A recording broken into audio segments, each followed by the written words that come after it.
Hello and welcome to Indus News, live from Islamabad. I am Munib Hamid with the news of this hour. Let's begin with the headlines first.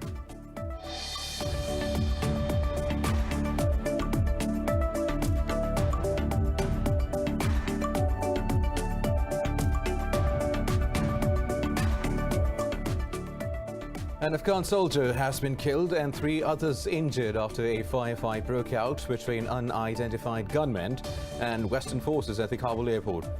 The clashes comes after US President Joe Biden warned of potential terrorist attacks against the airport. Speaking at the White House, Biden said he still hopes to complete the evacuation from Afghanistan by the end of this month. Meanwhile, the Taliban have warned of consequences if Biden delays withdrawal of US troops.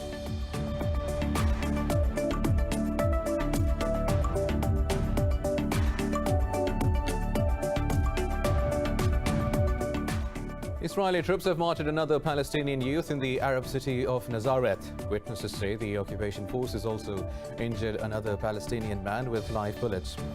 Meanwhile, in occupied Jerusalem, dozens of illegal settlers under the protection of Israeli army stormed Al-Aqsa Mosque.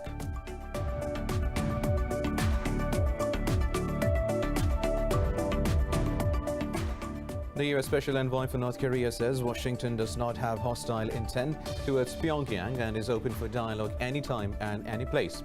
Sung Kim said this while speaking to reporters after meeting with his South Korean counterpart, No Kyu-duk, in Seoul. Sung said the ongoing US-South Korea military exercises are long-standing, routine and purely defensive in nature.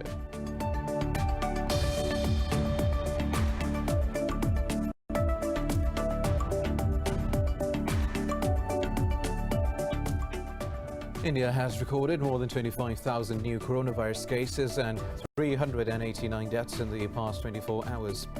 Meanwhile, in Pakistan, 80 more people lost their lives to the virus and over 3,700 tested positive overnight. Globally, the coronavirus caseload has surpassed 211 million, while the death toll is over 4.4 million.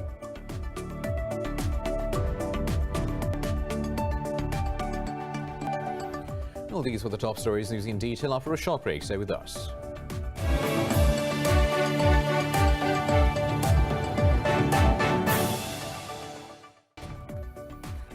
Welcome back. Now let's have the news in detail. We start from Afghanistan, where an Afghan soldier has been killed and 3 others injured after a firefight broke out between unidentified gunmen and Western forces at the Kabul airport. The clashes comes after US President Joe Biden warned of potential terrorist attacks against the airport.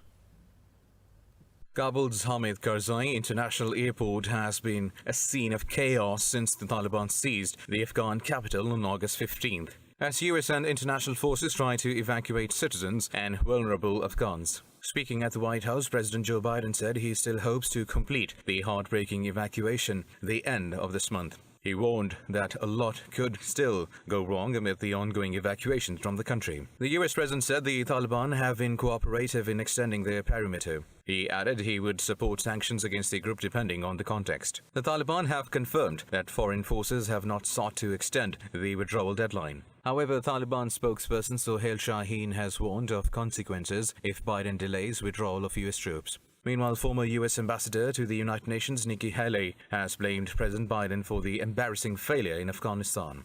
She said the US surrendered $85 billion worth of weapons to the Taliban. The Organization of Islamic Cooperation has urged the Afghan leadership to ensure that the country does not become a platform for terrorism again. A virtual meeting of the G7 countries has been called on Tuesday to discuss the Afghanistan crisis. Meanwhile, evacuation process is underway to repatriate people from the war-torn country. The United States has enlisted the help of 6 commercial airlines to help transport people after their withdrawal. The United Kingdom says it has evacuated over 5,700 people from the country since 13th of August. Japan will also be sending a military aircraft to Afghanistan to bring back its citizens as well as Afghans working with its embassy and missions.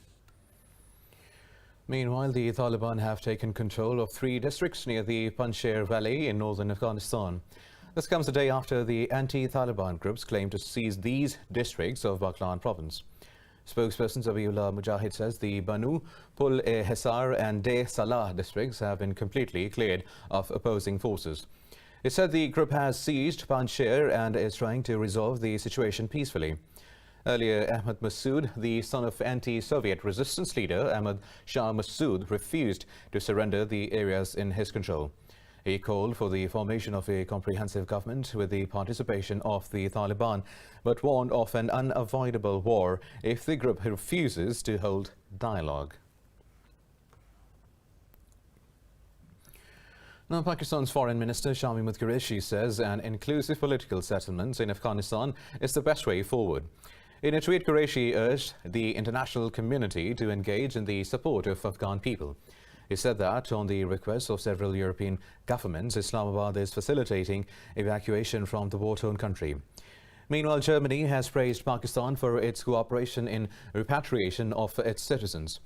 Berlin's ambassador said withdrawal of its people from Kabul would have not been possible without Islamabad's support.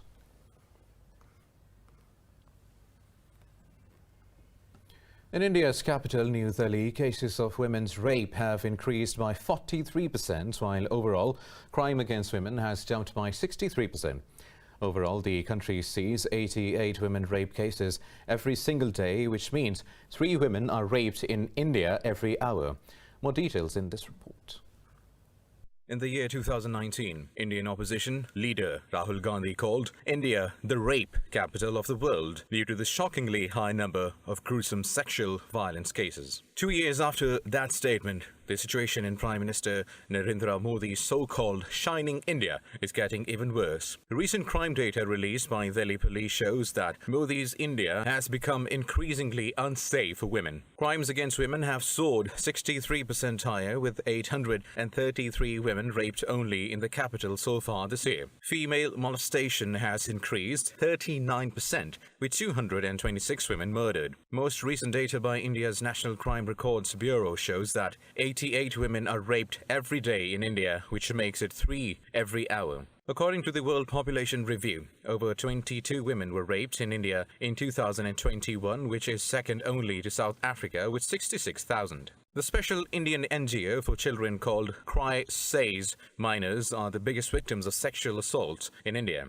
They said it has increased by a whopping 500% over the past decade, and now one sexual crime against children in India every 15 minutes. India's Ministry of Women Development has also pointed out that sexual harassment in government offices is rising. In fact, the state of affairs of women's rights in India can be measured by the fact that killing a girl right after her birth is on the rise in the country. Now, for more on this, we are joined by Cynthia Ritchie, a social activist from Islamabad.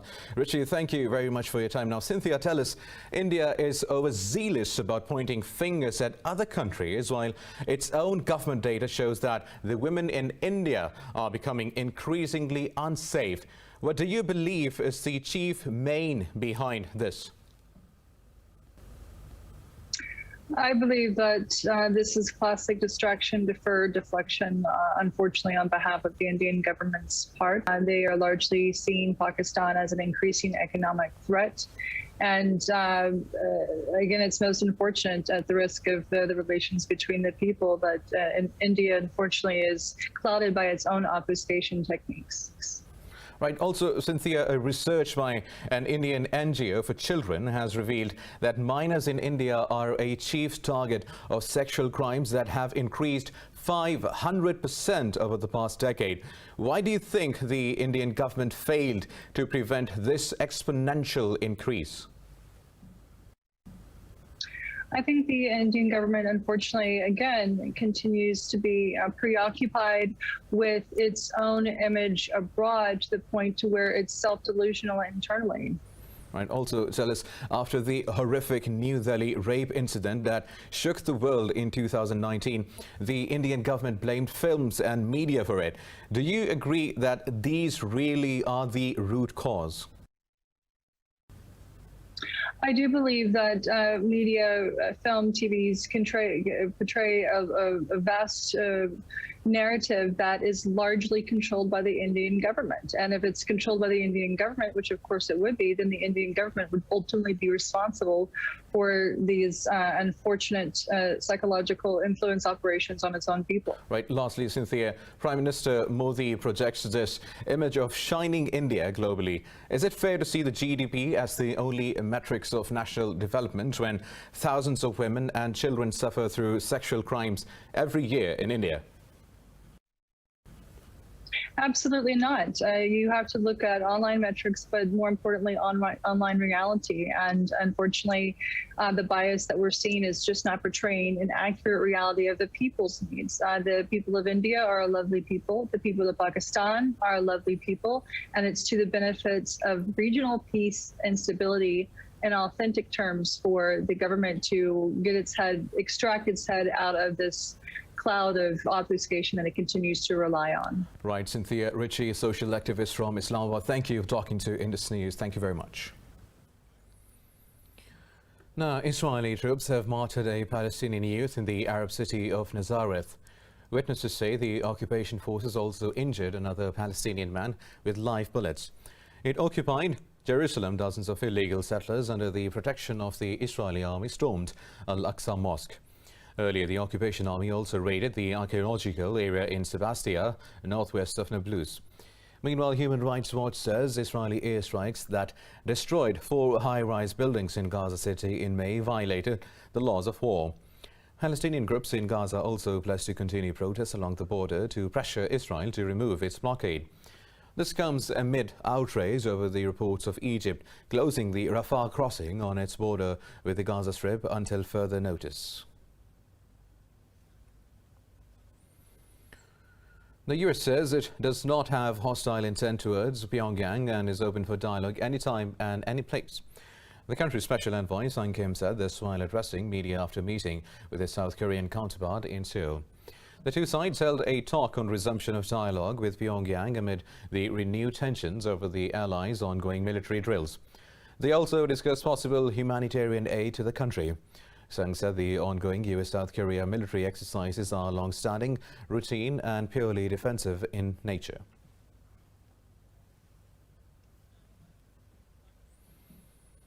Now, the US-led coalition says it has shot down a drone in eastern Syria in the vicinity of mission support site Green Village. Coalition spokesperson Colonel Wayne Marotta said a fighter jet shot down the unmanned aerial vehicle after it was deemed a threat, but he did not reveal details that who launched the drone. The Green Village base was established in 2018 to protect the largest Omar oil field in Deir ez-Zor.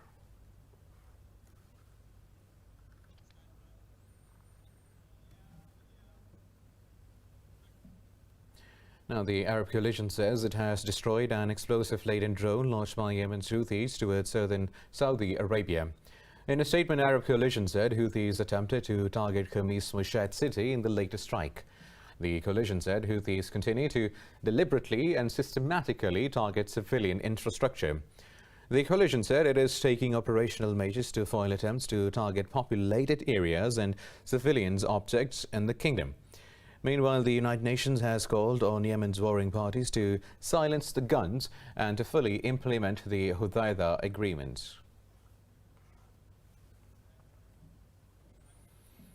Iran's new administration says it is willing to engage in reasonable negotiations to revive the 2015 nuclear deal with the world.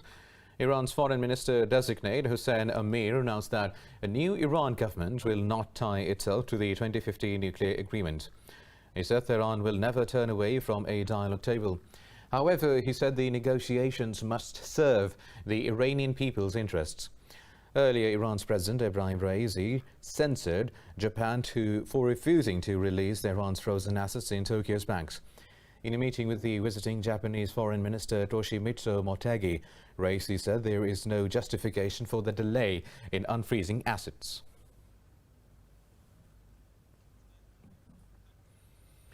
Now, Iran says it is ready to ship more fuel to the crisis-stricken Lebanon if needed. Iran's foreign ministry spokesperson Saeed Khatibzadeh said Tehran sells oil and products at the request of its clients. This comes a day after Hezbollah's Hassan Nasrallah said the first vessel shipping Iranian fuel to Lebanon set sail. He also said more vessels carrying Iranian fuel would sail soon to help ease the country's fuel shortage. Nasrallah said the current crisis in Lebanon is a sign of war waged against Hezbollah, which is being led by the US Embassy in Beirut.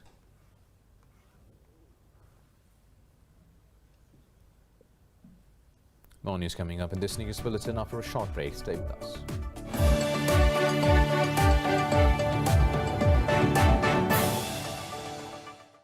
Welcome back now. Pakistan's COVID-19 death toll has surpassed 25,000 with 80 more fatalities reported in the past 24 hours. The country's health ministry reported more than 3,700 positive cases overnight as the caseload exceeds 1.12 million. The ministry said more than 1 million people have recovered so far, while over 5,300 are in critical condition. Meanwhile, 46.4 million vaccine doses have been administered so far across the country, and more than 13.4 million have been fully vaccinated.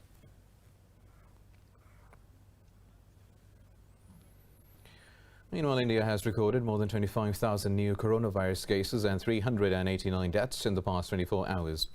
While globally, the coronavirus caseload has surpassed 211 million, while the death toll is over 4.4 million. More details about the pandemic in this report.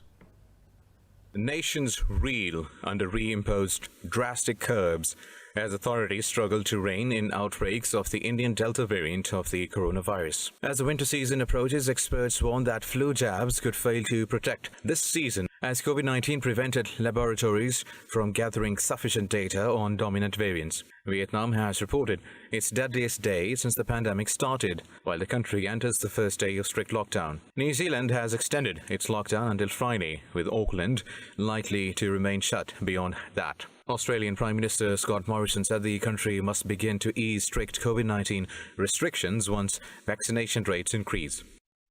And we must adjust our mindset. Cases will not be the issue once we get above 70%. Dealing with serious illness, hospitalisation, ICU capabilities, our ability to respond in those circumstances, that will be our goal. And we will live with this virus as we live with other infectious diseases. That's what the national plan is all about, was always about. That's how we designed it, and that's how it needs to be implemented. China's health authority reported no new locally transmitted cases of COVID-19 for the first time since July. Meanwhile, Taiwan announced it will administer its domestically developed COVID-19 vaccine. In India, experts warned of an imminent third wave and sought better medical preparedness for children who might be at similar risk as adults. Iran has reported its highest single-day COVID-19 death toll of the pandemic. Russia and Turkey are close to signing a new contract to supply Ankara with additional S-400 air defense units. The CEO of the Russian state arms exporter, Alexander Mikhayev, said the consultations are at the final stage. He said Moscow will start formalizing a contract with Ankara in the near future. Turkey became the first NATO member to purchase Russian-made ballistic-made defined system in 2017. Turkey's initial purchase of the S-400s from Russia strained ties with the United States and its NATO allies. Washington sanctioned Ankara and threatened to impose new curbs if it buys more major arms systems from Moscow. Now, Ukraine, Germany and the US have agreed that Russia cannot use Nord Stream 2 gas pipeline as a geopolitical weapon. The energy ministers of the three countries met on the sidelines of the Crimea platform in Kiev. Talking to reporters, Ukraine's energy minister Herman Halushchenko said the three sides discussed guarantees about Ukraine's future as a transit country after the construction of the pipeline. Speaking alongside him, German Energy Minister Peter Altmaier voiced Berlin's support for Kiev's transition to renewable energy. Earlier, German Chancellor Angela Merkel met Volodymyr Zelensky in Kiev, reassuring that Ukraine's interests would be protected.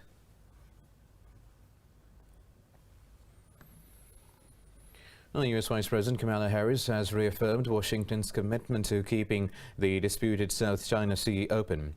She said this during a joint press conference with Singapore's Prime Minister Lee Hsien Loong. Earlier, both leaders held a discussion where they expressed mutual support for a stable, rules-based international order in the region.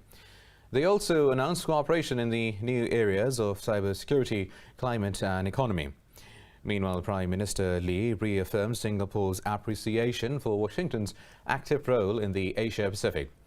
The Vice President is on a visit of Southeast Asia in a bid to bolster ties with regional partners as part of US efforts to counter China's growing influence. Now, bandits have released 15 more students kidnapped last month from a Baptist school in northwest Nigeria. The school officials said the students were released after parents raised and paid an undisclosed amount of ransom to the kidnappers. Armed bandits raided a university and abducted more than 100 students on July 5th from the school in Kaduna State. Baptist Convention President Israel Akanji said 63 more students are yet to be released. Kaduna State schools remain closed due to the threat of kidnappings as bandits have abducted over 1,000 students for ransom since December.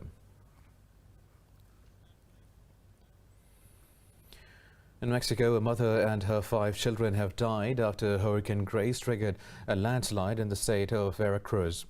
They were sombre scenes as the deceased were laid to rest. According to reports, the youngest victim was just 15 days old. The father and a 7-year-old who is in hospital are the sole survivors of the family. Grace slammed into Veracruz as a Category 3 hurricane, blowing maximum sustained winds of over 200 kilometers per hour. A total of 8 deaths have been attributed to the hurricane so far.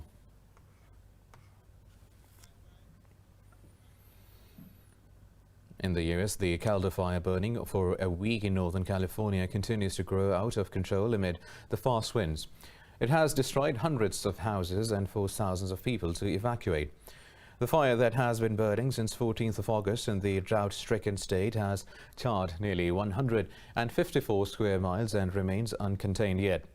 Erratic winds sent embers flying into tinder dry fuel beds, starting new ignition points.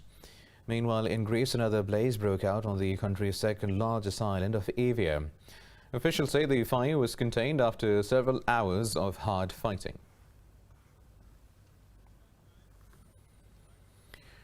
Paris's Arc de Triomphe monument will be enveloped in a shimmering wrapper in a posthumous installation by artist Christo. Let's find out in this report. The envelopment of the world-recognized Arc de Triomphe monument is a tribute to the late artist couple Christo and Jean-Claude, who dreamed for decades of the project. Christo said, I would only like to wrap the Arc de Triomphe in Paris. That's the one thing I really would like to do. And then what happened was they said, okay, and they talked to Philippe Belaval, who is the president of the Center of Monument National, who loved the idea, and he brought it to President Macron, and that's how the whole thing happened and started in 2017. Workers have erected scaffolding around 19th century arc to set it up for the silvery blue recyclable plastic wrapping. The monument will be on view between September 18 and October 3rd this year. Now we have another month to go before the opening. So most of the steel, as you can see, to steel to protect is installed. The cable system is installed. The votes are installed. The weights at the bottom are installed. And right now we are placing the protection for the little corniche where the cherry picker is there now. Christopher Javashev was known for his larger-than-life installations. Christo wrapped up a stretch of coastline in Australia and the Rich Stag Parliament building in Berlin. He also worked closely with Jean-Claude and covered Paris's Pont Neuf Bridge in yellow cloth in 1975.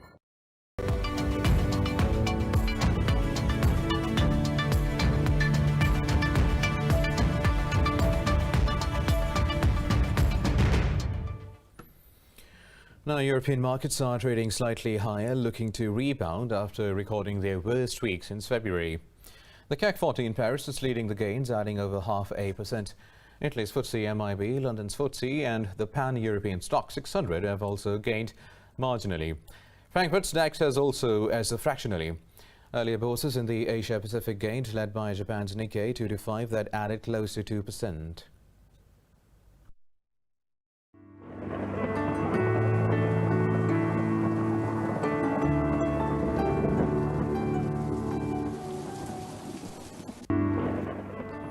And now let's have a look at how the weather is doing around the world.